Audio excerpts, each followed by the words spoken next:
All right, on today's episode of Python Papi, we're back inside our small contracts project.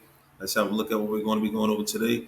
And we're back inside our Web3Py favorites project, and we're still doing the decrypted private key in Python section of the module.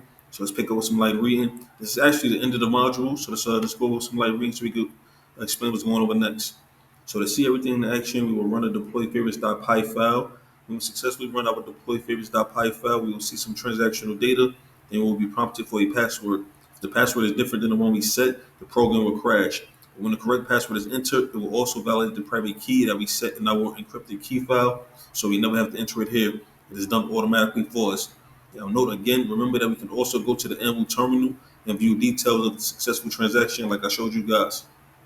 And this is a very safe and secure way to encrypt and use our private key when sending transactions. We will never hard code our private key into our contract, plain text, or encrypted. It should be stored somewhere safe where no one but you can see it. Now, for the most part, we are finished with this project. The only thing that we didn't do was actually interact with the contract itself using the Web3Py library. Now, as a practice workshop, we will send a transaction over the Tenderly URL instead of the Anvil terminal like we have been doing. It should be the same process. The only difference is that we'll be using a Tenderly address from our test account. Now, once we have successfully completed this workshop, we will move on with the course. Let me see. There was some other stuff down here. Let me see what this is saying. So additionally, we will also attempt to send a transaction over the Ethernet network just to get a feel for the process. If we are successful in sending the transactions over the two networks, we should be able to view the transactions in both of these respective ecosystems. Note, we will be deploying the deploy favorites.py contract to these networks.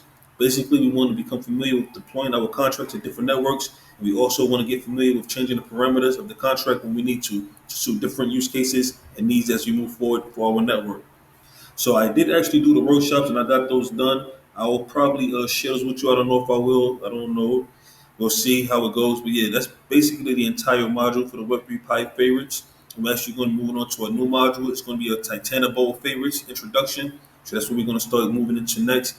I may go over the projects again. I don't know if we still have access to the Tenderly because it was just the a test account and it was for a time frame. I'm not sure we still have access to it. But if we do, maybe I'll go over the process we went and I'll show you the workshops that we actually put together to send those actual transactions over the Ethernet and the Tenderly.